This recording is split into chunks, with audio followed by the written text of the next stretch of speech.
and that we should bring the firstfruits of our dough, and our offerings, and the fruit of all manner of trees, of wine and of oil, unto the priests, to the chambers of the house of our God, and the tithes of our ground unto the Levites, that the same Levites might have the tithes in all the cities of our tillage. And the priest, the son of Aaron, shall be with the Levites, when the Levites take tithes, and the Levites shall bring up the tithe of the tithes unto the house of our God, to the chambers, into the treasure house. For the children of Israel and the children of Levi shall bring the offering of the corn, of the new wine, and the oil, unto the chambers, where are the vessels of the sanctuary, and the priests that minister, and the porters, and the singers. And we will not forsake the house of our God. Nehemiah 10:37-39. When Nehemiah speaks of bringing the firstfruits of our dough to the chambers of the house of our God, he is not speaking of wheat and flour, but of the very substance of your imagination. Dough is the raw, living idea you knead and shape. The firstfruits are your earliest, best imaginings, those vivid scenes in which your dream already lives. To bring these to the priests is to present them to your conscious awareness, that inner priest who alone can validate and bless the act of creation. The fruit of all manner of trees, wine, and oil are the emotions and anointing that flow from your heart when your imagination is ripe. Wine is the intoxication of fulfilled desire. Oil is the soothing, energizing spirit poured upon your inner altar. You offer them, not to a distant deity, but to the living sanctuary of your own being. The tithes of our ground name the discipline of giving back 1/10 of your outer achievements to the Levites, your subconscious intelligence, so it may continue its sacred work in every hidden corner of your psyche. Notice how the Levites take tithes, and then bring up the tithes of the tithes unto the house of our God. Your subconscious gathers the offerings you've surrendered, those little drops of faith and gratitude, and returns a quintessence of them to the treasure house at the heart of your soul.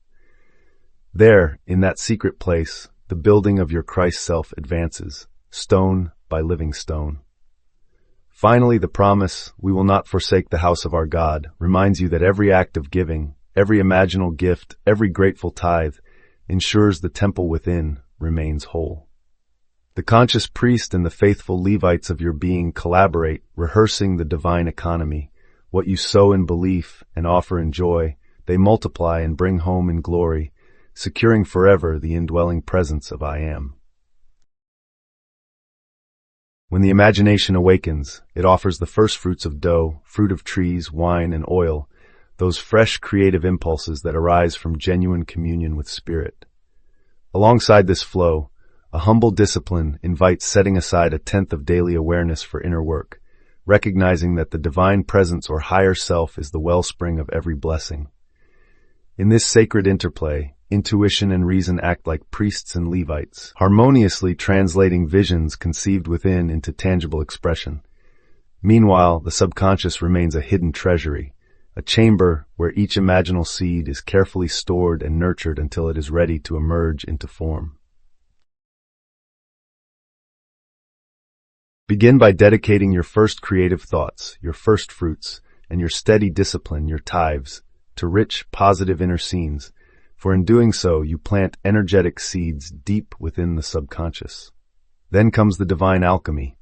Intuition, serving as the high priest, blesses these seeds while your mental faculties, like devoted Levites, carry them into the hidden treasure house of imagination to ripen. As this process unfolds in silent gestation, your unseen work prepares itself for birth. Finally, when the seeds have fully matured, the inner cultivation gives rise to outer events, and the reality you once held only in mind emerges into the world. Imagine yourself as the sacred priest and tither of your own being, fully aware that your imagination is the divine presence living within you. When you offer your earliest and most inspired thoughts to the blueprint of your highest ideal, you open the door to infinite creative power. By consciously dedicating your attention as a spiritual tithe, you plant the seeds of those desirable patterns in the hidden storehouse of your mind, nurturing them until they rise and take form in the world around you. Begin each morning by honoring your firstfruits, spending 10 to 15 minutes in vivid first-person visualization of your desire as already fulfilled.